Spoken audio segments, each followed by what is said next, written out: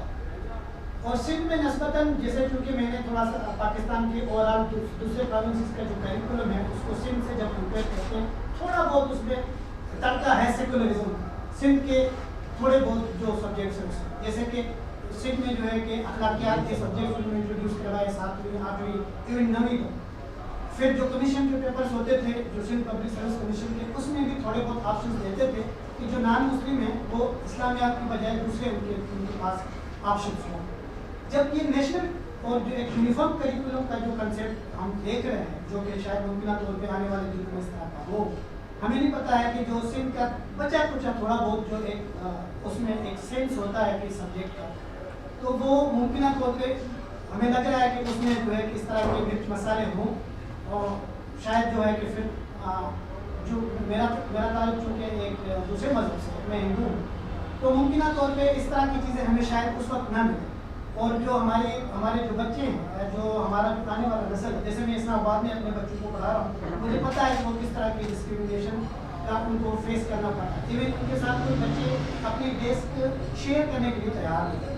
میں نے بڑی کوشش کی اسکول میں جا کے ان سے, جس پاکستان کی بہترین پرائیویٹ اسکول کی بات ہے جس کا نام ہے نام ہی نہیں رکھا اسکول کا, تو جب میں وہاں پہ ایڈمنسٹریٹر سے جا کے ملا, میں نے کہا یہ میرے بچے جو ہے ان کے ساتھ اس طرح کا ہوتا ہے, تو وہ پہلے ہنسا مسکرایا اور مجھے کہا کہ اب ہم کیا کر سکتے ہیں. میں نے کہا آپ کیا کر سکتے ہیں, میں تو آپ کو فیس دے رہا ہوں, میں نے بہت بھاری بھرکم فیس بھری ہے بچوں کی ایڈمیشن کی, ان کی سیکورٹی کی, ایون پرپز بلٹ اسکول کی. میں نے کہا یہ تو میں نہیں برداشت کر سکتا. آج تو ان کے ساتھ ایسا ہوا ہے, کل کوئی دوسرا مسئلہ ہو جو کہ ہم برداشت نہیں کر سکتے. تو انہوں نے کہا کہ آپ تو ایک ہمارے بچوں کے لیے ایک نئی مخلوق ہے, یعنی کہ آپ یہاں ہمارے بچوں کے لیے ہندو جو ہے کہ انہوں نے پہلی مرتبہ دیکھے. میں آپ سے کہہ رہا ہوں کہ انہوں نے ہمارے اسکول میں کچھ دن پہلے جو ہے کہ دوسرے مذہب کے انہوں نے دوسرے سیکٹ شیعہ کے ساتھ اس طرح کا بہت بڑا مسئلہ ہو گیا تھا. پھر ہم نے جو ہے کہ بہت بڑی مشکل سے اس کو ٹھنڈا کیا اسکول کے ایڈمنسٹریشن کو, ڈائریکٹرس کو بلا کے. تو انہوں نے کہا ہم دیکھتے ہیں لیکن آپ یہ کہ آپ فی الحال اس مسئلے کو یہاں پہ رکھیں. And seriously I was shock کہ میں ان کی اتنی فیس دینے کے باوجود سب کچھ کرنے کے باوجود آئی ہیڈ ٹو چینج مچ. تو میں یہ کہہ رہا ہوں کہ جو ایک یونیفارم کریکولم کا جو ایک آئیڈیا ہے اس کو کس طرح سے آپ دیکھتے ہیں سندھ کو یا دوسری مائنارٹیز کو.